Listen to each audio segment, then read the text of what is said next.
Hi friends, my name is Bhumesh Verma and in this video we will talk about contract drafting. The document wherein the terms of a contract are captured is called an agreement. So throughout this video we will use the term agreement more than the contract. Okay. Now what is drafting? Drafting is manifestation of a lawyer's writing skills. All the artisans and professionals work with certain tools. These tools can either be physical tools, the mason has tools, the carpenter works with tools, and it could be soft tools also, like software engineers. They have soft skills, right? What are the lawyer's tools? A lawyer has only words as his tools. He uses words to express his thoughts. Through words, he protects his client's interests. Through words, he balances the rights and obligations of parties in an agreement. There were not many commercial transactions to begin with. There was barter system. People and their lives were very simple. They would exchange goods and services, and that was it. There was no money involved, and as a norm, people were very honest, sincere and simple. So there was no apprehension of being cheated, of being given counterfeit goods, of being serviced with subpar quality and so on. So there was no need for people to get into agreements, leave aside written agreements. But as times changed, the size, scale, stakes of commercial transactions increased, and lot many things changed. They say memories fade, people change, laws change, economic scenarios change. So there is a need to get into written agreements. Now, how people change? People working on a transaction may change over a period of time, and not only it's a change of people, there could be change in people as well. The cost benefits analysis that each one of us undertakes, it may alter parties' views on a commercial transaction, and a party may like to backtrack on certain of its obligations or commitments under an arrangement. Laws also change. What is legal today to pursue may not be legal anymore due to a change in law. We say that memory also fades. The two principals who agree on certain commercial transaction may not remember each and everything that they discussed, and there could be several aspects which are not covered in their discussion, which they cannot fathom at the moment when they are discussing a commercial agreement. So it is very important to record all the understanding between the parties in a written agreement, so that they can fall back on their commitments which they have incorporated in the agreement. For this, parties to any commercial transaction engage professionals. Now these professionals put their efforts and take time to come out with a document. Due to this, professionals like chartered accountants, lawyers, merchant bankers, many business people see them as obstructionists, that they keep raising objections, they keep delaying the transaction and so on and so forth. On the contrary, they are facilitators. Their efforts, the time they take, the money that is spent on them is worthwhile. It's worth every penny that is put in. And what are the benefits of written agreements? Well, it is said that practice makes a man perfect. I would add to it that writing makes it exact. Writing an agreement brings in an element of certainty and consistency into the parties' actions. The moment that lawyers are brought into a transaction, the parties start taking their rights and obligations very seriously. In certain circumstances, it is mandatory under the law to have a written agreement, like under the Transfer of Property Act. Any right in a property, barring lease for less than a period of a year, you cannot convey it unless you have executed a proper agreement. And there are certain agreements which not only need to be executed in writing, but they also need to be registered compulsorily. So there is a requirement to execute a written agreement. For high stake transactions or payments, the auditors also insist on written agreements so that proper checks and balance system is there and no money is moving without any reason. All government contracts are very heavily regimented right from the stage of expression of interest. So you have expression of interest, request for proposal, letter of intent, agreement, concession, so on and so forth. Another aspect is that more than Indian companies, the multinational companies operating in India, they insist on having written agreements for all substantial commercial arrangements to bring in certainty. It is said that prevention is better than cure. It is always advisable to write your rights and obligations in a properly documented and if need be stamped agreement so that there is no ambiguity, there is no confusion, there is no misunderstanding between the parties. So this is what drafting is and why it is necessary. Now, how do lawyers learn drafting skills? In law colleges, sadly, there is more emphasis on theoretical knowledge and less on practical knowledge. So, most of the times lawyers learn these drafting skills on the job. What used to be the case earlier till about 25 years back was that junior lawyers used to take dictation from their seniors, take it to the typist sitting in the courtyard of district court, get it typed, bring it back to the office, get it vetted by a senior lawyer. Several rounds of corrections took place, and during this young lawyers had a good exposure to drafting skills, and they used to learn a lot because there were several drafts, several corrections.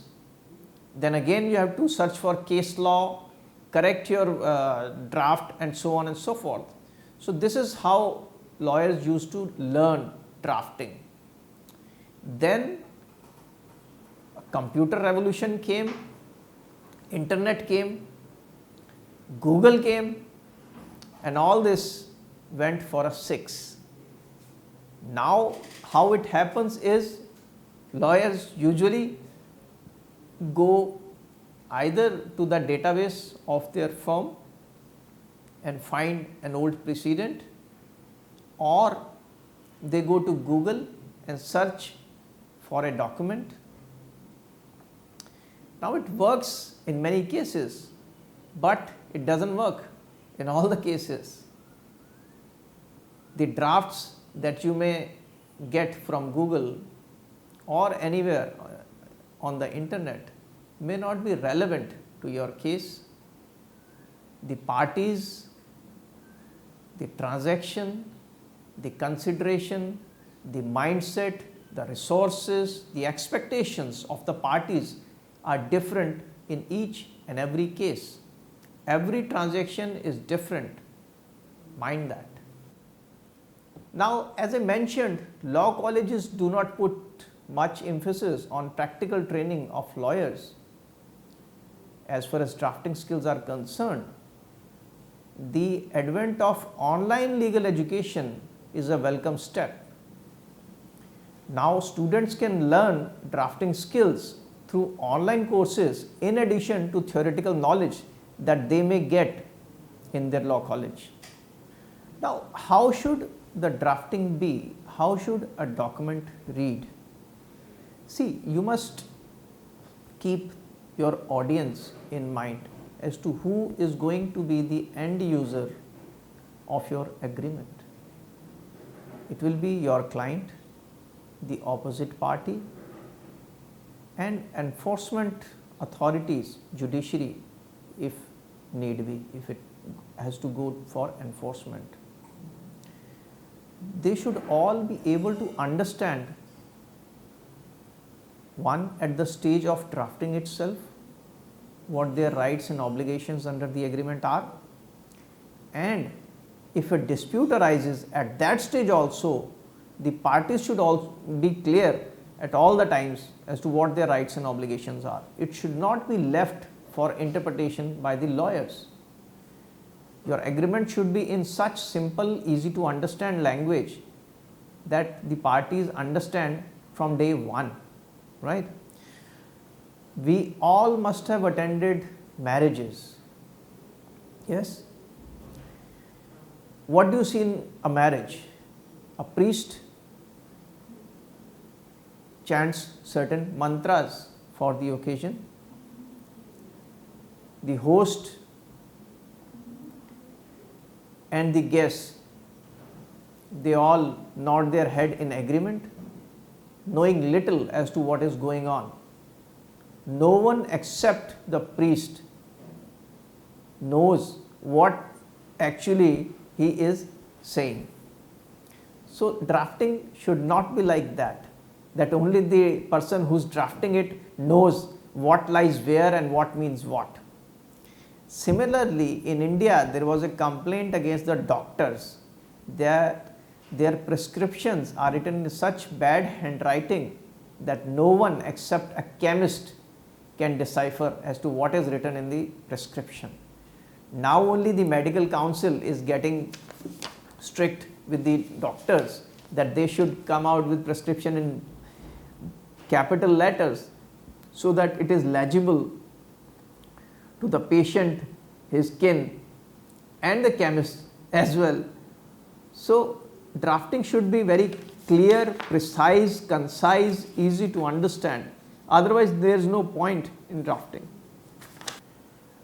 Your client has to be focus of your drafting. So, before drafting anything, you must have a very detailed discussion with your client as to what his position and expectations from an agreement are. It is very common among lawyers to initially draft a very one-sided agreement and load everything in the favor of their client in the first draft. Because, as I said, your client has to be focus, the prime focus of your agreement. However, you have to see the other parties and beneficiaries into account as well. You have to put yourself in their shoes also and see as to how they would feel on seeing your draft. A balanced draft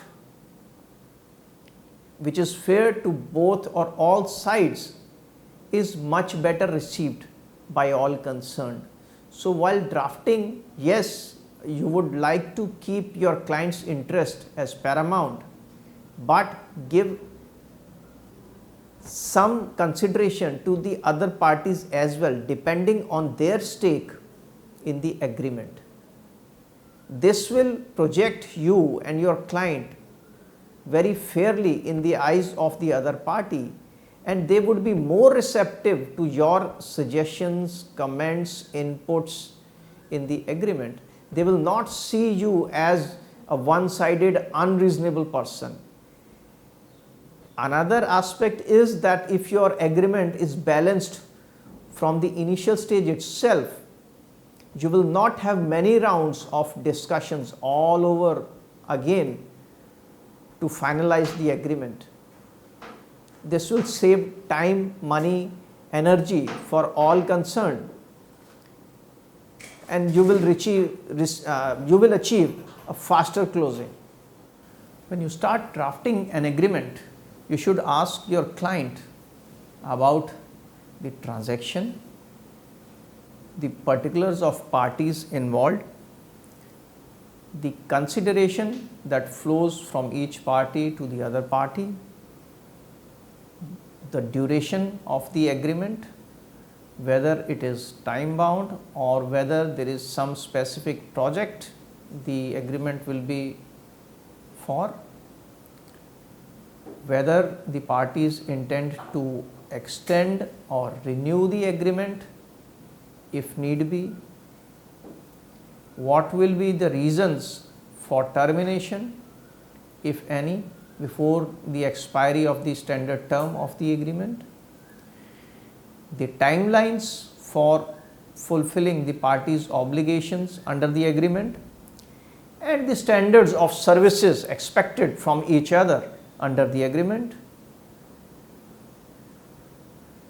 the dispute resolution mechanism if the parties were to go into dispute at any stage in the agreement, how would they like to resolve their issues, whether by having access to the courts or would they like to invoke mediation, arbitration, conciliation or mutual discussion between themselves. So these are few basic issues that you should seek your client's inputs before drafting an agreement. In many cases, before engaging a lawyer, the parties themselves execute some heads of agreement or letter of intent or memorandum of understanding. These documents contain very basic terms, and these are not legally binding unless they execute a definitive agreement. So these documents are time bound and they lapse if an agreement is not executed within the term indicated in such documents. So you should ask for a copy of any of these documents if the parties have executed, and your agreement should be based on the understanding, broad understanding mentioned in such a document. You should not deviate from the terms and conditions which are enlisted in such preliminary document unless your client or the other party advises to do so. Another aspect before starting to draft an agreement is that from the description given to you by your client regarding the transaction, consideration, etc., you must clarify certain things like legality of the object, whether the parties are engaging with each other for a commercial transaction which is legal, whether the parties are competent to enter into this agreement, that is they have attained the age of majority, whether they are bank worthy, and so on. Similarly, there has to be a consideration between the parties to have a valid contract. It is not that only one party is providing certain goods and services to another and getting nothing in return. An agreement without a consideration to either party is void. The adequacy of consideration is not your concern, because you cannot evaluate the value of a service or a goods or anything. However, the absence of consideration in an agreement is bad. You must authenticate the parties. If a party to an agreement is an individual, you should describe the party by its name, its father's name or husband's name, residential address, and an identification document like a passport, Aadhaar card, PAN card and the like, so that the party can be traced later on if need be. In certain cases with incomplete particulars, it is difficult to trace a party or serve legal notices or court summons to such party. In case of companies or LLPs, there is a distinct CIN number allotted by the Ministry of Corporate Affairs. You must indicate that corporate identification number, should have the registered office of the company or the LLP, the permanent account number, PAN of such entity, besides other details.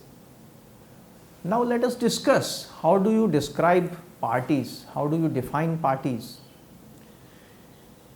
It is customary or old usage to write parties as party of the first part, party of the second part, party of the third part and so on. There are several difficulties in describing parties as such. One, the reader is expected to know which party is party of which part throughout the agreement. Like a reader may not be able to understand or remember which was party of the third part or which was party of the seventh part if there are too many parties to an agreement. Secondly, what if more parties are added, or what if some parties out of these many parties resign or expire or are thrown out of a commercial transaction? Then the numbering sequencing of these parties will be disturbed and it will be cumbersome to understand which party is of which part. Either you have to change the entire agreement or replace the agreement itself. So you should always define parties either by their name or abbreviation of their name or their role under the agreement. Like you should define parties as the licensor, licensee in a technical license agreement, or you can define party as landlord and tenant if there is a tenancy agreement, lease agreement, rent agreement, or you should define parties as target company and investors in case of an investment agreement, or you can define parties as shareholders and the joint venture company in case of a joint venture agreement. So this will make a reader's job easy. He will understand as to which party is playing which role and which party are you referring to by definition. After description of the parties, it is customary to put in some whereas clauses or introduction clauses. Now, what some draftsmen do is to start narrating the proposed transaction in these clauses, that the parties wish to enter into joint venture agreement wherein party A will hold 74% shareholding and party B will hold 26% shareholding, or party A is licensing its technology to party B for which it will charge $2 million as lump sum payment and will charge 7% royalty on sales. This should not be the case.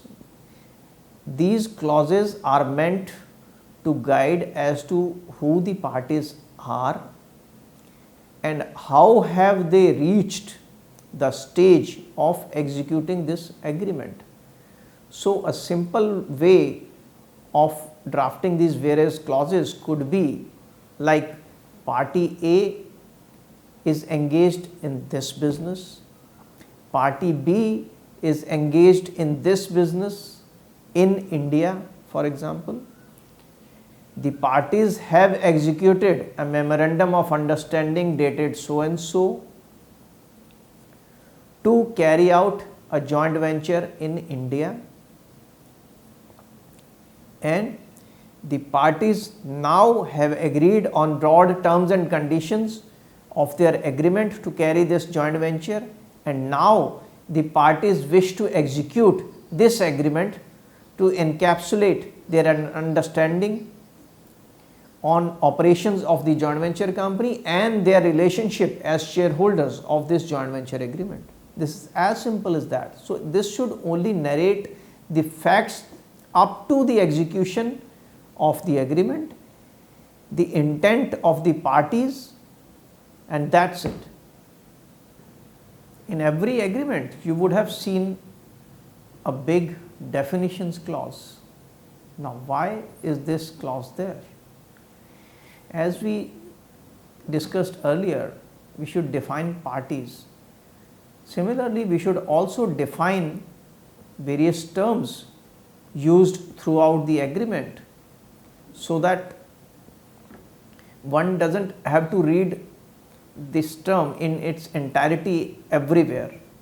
For the sake of brevity and consistency, these definitions are used to make it easier for a reader to understand. Now, how it is usually done is to capitalize the first letter of the defined term. Now, there are some safeguards that you need to undertake in the definitions clause. Well, we all pick up so many drafts from precedents, and sometimes cut and paste the entire definition clause without applying our mind. So, you should check each and every definition whether that term is being used in the agreement anywhere or not. Even if used, the term should have been used more than once for you to define it. Otherwise, there is no use defining such term. Simple terms which are very easy to understand for everyone should not be defined. Otherwise, you may have to define each and every word of your agreement. Preferably, all the definitions should be there in one place in the definition clause. However, if one definition holds good for one section or article only, it can be defined there. Otherwise, try to define it in one place only. Otherwise, the reader will be surprised to see some definitions in the recital clauses, some definitions in definition clause, and then some definitions coming in the operative clauses. So, there will be confusion. Should try to use the defined term only after the definition. And if there are several documents, several transaction documents in a series, like with a joint venture, you may also have a franchise agreement or a technical license agreement or a rent agreement, lease agreement, and the parties to these agreements are the same. So, you may use the same definitions in other agreements by mentioning that the parties are signatories to this master agreement, and the definitions used in this one master agreement shall hold good for this present agreement as well. And you should define one party by one definition only. An individual, for example, may be a director in the company, shareholder in a company, and maybe the CEO as well. So, he should not be defined thrice in your definitions. He should be defined with his name and the relevant clauses in his different capacities can explain this position. There is another mistake that many draftsmen commit is to put the agreement part in many clauses. Well, each agreement starts by saying the parties agree as under, and then the operative clauses start number 1, 2, 3 and 4. In practice, you will see so many clauses again say the parties agree, the parties specifically agree, the parties unconditionally agree, and so on and so forth. However, you should understand that these words in operative clauses are redundant and useless. They are not adding anything, because these operative clauses have started after saying that parties agree as under, and then clause number 1, 2, 3, 4 have started, isn't it?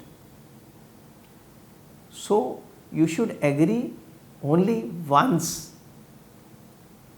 at the top of the agreement, that the parties agree as under 1, 2, 3, 4. You must read your entire agreement time and again to see if there are any mistakes or inconsistencies or anomalies. Most of the people, they take a good precedent, cut and paste, substitute the names of the parties, change the numbers, change the dates, change the percentage of shareholding or royalty, whatever the case may be, and they think their job is done, which is not correct. The parties' status in different agreements may be different. It could be a male in one agreement and it could be a female in another agreement. So, all the references to his may have to change to her, or in case of a company they may have to change to it, right? Or in some cases there could be two landlords. In your case it is one landlord, so the provisions have to be different. Similarly, there could be certain conditions which are not applicable to your case. There could be some conditions which are to be added depending on your case. So, each draft is separate, each transaction is separate. You should read your entire agreement including the exhibits and annexures completely. Another thing is that you have to understand each and every clause of your agreement. Whatever you do not understand, you can never explain to your client or to the other party or to the other party's lawyers. Many of us feel that if there is an agreement, a good precedent, it would have worked. So, why bother understanding it? If a clause is there since time immemorial, it must be good and effective. While you may assume so, it may not be the case. The law may be obsolete, the provision may be wrong. You must understand each and every word of your document, then only you should pass it on to someone else. Like in property matters, we say that you cannot transfer a title better than yours to someone else. Similarly, if you do not understand anything in your draft, you can never explain it to someone else. We discussed that we write the parties agree at many places in the agreement. Similarly, some lawyers are also fond of using certain redundant words. There are many such words which some people are in love with, like reply back, revert back, absolutely certain, 100% certain, deja vu again, 3 a.m. in the morning, 9 p.m. in the evening, tuna fish, whale fish, and so on. There are hundreds of such examples. So you should be very careful about your words. Use as less words as possible. Write in active voice, not in passive voice, because passive voice uses more words and make things easier, difficult to understand. Be simple, be small, be clear, be concise, be precise. You go to a movie, latest movie in the town, with great expectations, don't you?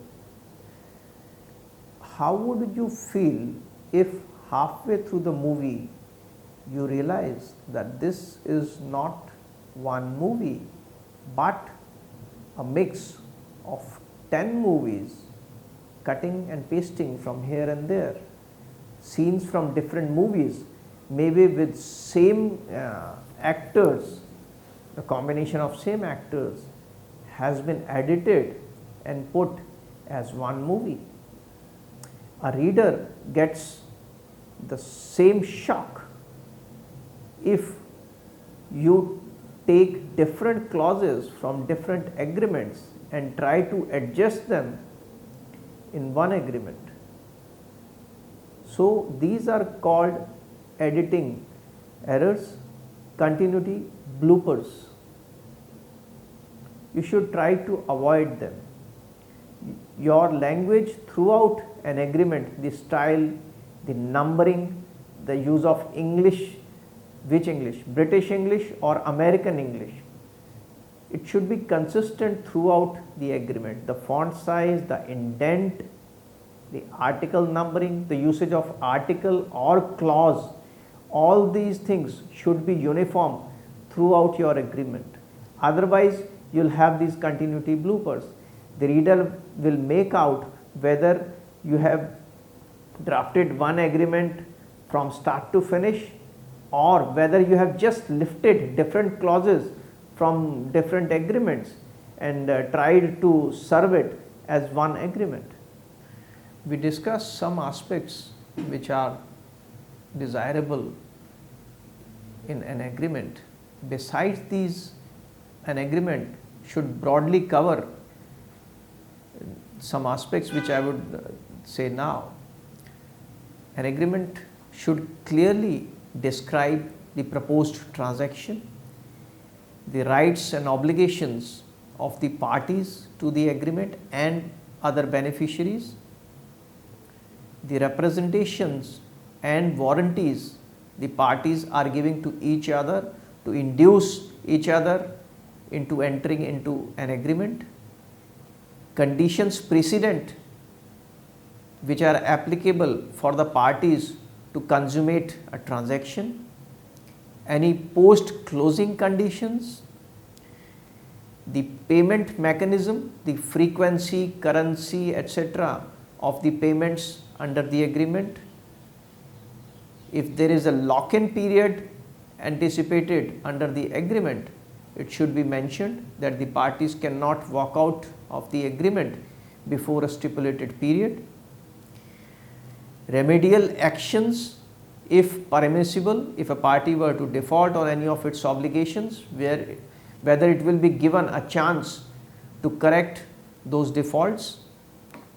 The confidentiality of the agreement and the information shared between the parties pursuant to the agreement, the non-compete obligations of the parties towards each other, Similarly, non-solicitation of each other's clients or employees, the exclusivity, if any, given to the parties under the agreement, the termination possibilities, whether the termination will be for cause or it could be even without cause, and the effects of termination as to what would follow the termination of an agreement by any party or by the mutual consent of the parties. The agreement should also provide whether there are to be any liquidated damages in case of a default by a party, the territory within which the agreement will be effective, sharing of costs between the parties relating to the execution of the agreement, any stamp duties, registration fees, etc. pursuant to the agreement. The agreement should clearly define what would be the duration of the agreement, whether certain conditions like confidentiality, non-disclosure, governing law and certain other obligations, whether these terms would survive the termination or expiry of the agreement, whether the agreement will be subject to renewal or extension by mutual consent of the parties or either of the parties,